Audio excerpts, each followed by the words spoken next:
Okay, gotta make sure we're ready here. I'm decided for this review. I'm not gonna light the candles. I'm not gonna turn the lights off. I'm not gonna invoke any evil spirits, because if you've been watching my Stephen King reviews, you know that stuff just goes haywire. These reviews are haunted. So we're leaving the lights on, no candles, no witchcraft stuff. Let's hope everything goes smoothly. I am Brian Lee Durfee, author of The Forgetting Moon, published by Simon & Schuster Saga Press. I am going to be reviewing Stephen King's Dolores Claiborne. Yes, I am reviewing every Stephen King novel in order of publication. We are already to 1992, Dolores Claiborne. I've got the paperback here, hardcover there. As you know, this was this novel, Dolores Claiborne, was published at the same time as Gerald's Game, and both novels tie in together in regards to a lunar eclipse that happens back in the 1960s over Maine. The novels, so if you saw my review for Gerald's Game, you can go watch that. Just know that it does tie into this novel somewhat. I listened to the Audible.com version. Another thing that you know if you've been following these Stephen King reviews, not only am I rereading these, I've read every Stephen King novel at least once. I'm rereading them for this review series. And also listening to the Audible.com version of every novel as I read along in the novel. The Audible.com version was narrated by Frances Sternhagen, who does a great job. She fits the character of Dolores.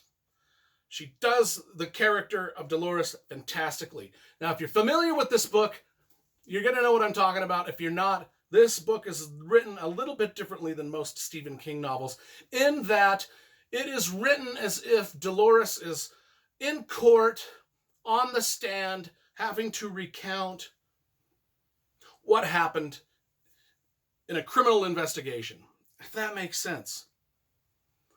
So just imagine sort of a hillbilly lady who's come upon some troubles. Now she's in court, and she has to present her case of why the troubles ain't really her fault. And the troubles are many. So the entire story is told through her point of view, her voice, told with her voice. It's almost as if someone was typing down everything she said and put it in a book. Her entire victim witness statement, whatever, and that's what we've got. There's no chapter breaks. There's no breaks. I mean, she just rambles on and on for 300 pages of what happened. And what did happen? Why is she answering to these crimes? Well, 30 years ago, her husband went missing. And that's a mystery. People have never been able to solve it. In the small Maine town that she's in, people have never been able to solve it. But there was a lunar eclipse back in the 60s, and her husband went missing somewhere around the time of that lunar eclipse, never to be seen or heard from again. And so she's always had a lot of mystery surrounding her. And now we're in the 1990s, and she's been a caretaker of an old woman named Vera. Now, Vera's a rich old lady, but kind of just a jerk of an old lady. Everybody knows she was a jerk. Well, she ends up dying while Dolores was taking care of her. So now people are like, oh my gosh, Dolores not only killed her husband 30 years ago, she's killed Vera. She was Vera's caretaker and she killed her. And so now we're getting Dolores' story about what happened to both Vera and her husband. It's pretty interesting. You know, when she opens up talking about, hey, I didn't kill nobody. But let me tell you, these sons of bitches deserve to die anyway. But I didn't kill them. Let me just tell you what awful people they were. And so she launches into the story of Vera first, how she gets this job taking care of this nasty old lady. And some of Stephen King's greatest descriptions of poo are in this book, because Vera just likes to crap herself, crap in her bed, crap on her couch, just crap everywhere. So Dolores has to clean it up. She gets a kick out of it, right? And then Dolores just gets spun up. It just spins old Dolores up. You know, when Dolores is telling the story, man, this nasty lady, man, she was a nasty lady. I'm glad she's dead. I didn't kill her. I didn't kill her. But man, I'm glad she's dead, because she used to crap and crap and crap and make me clean that up and make me clean. And the way Stephen King describes this old woman pooping her pants and pooping her sheets and pooping her bed. Oh, gosh. Only Stephen King can get away with putting that much diarrhea in a book. I ain't exaggerating. And so then the story moves on to, well, what happened to your husband, right?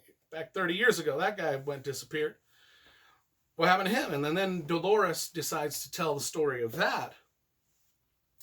And it all hinges on the eclipse that happened back then. The eclipse that ties into Gerald's Game, if you've watched Gerald's Game, or read Gerald's Game, or watched it. By the way, there's a movie with this too, with Kathy Bates. That's magnificent. So if you don't want to read the book Dolores Claiborne, just go rent the movie. It's fantastic. And actually, the movie follows the book really close. You will not be disappointed in either the book or the movie. So Dolores Claiborne starts talking about her husband and what happened to him back in the 60s during the eclipse. And her husband was not a nice dude. He was a drunk, and he used to beat on Dolores, and he used to beat on the kids. And allegory. There's a lot of allegory in these books, in both Gerald's Game and Dolores Claiborne. There's a lot of under the surface sort of allegory happening, and subtle subtext. And one of the things is Gerald's Game hinges on a father taking advantage of his young daughter. Dolores Claiborne hinges on a father taking advantage of his young daughter. And that's what Dolores describes as, hey, my husband was a child molester, and he was making all of our lives miserable because he was always after our daughter. The daughter's name was Selena. Always after Selena. Always, always, always. And that's all the plot I'm going to give. So something does happen to Dolores' husband during the eclipse. I won't give that away because it's very, very cleverly plotted, and I don't want to spoil that. So I will just end this review by saying that Dolores Claiborne, by the way, it's an eclipse. An eclipse is happening. Don't look directly at it.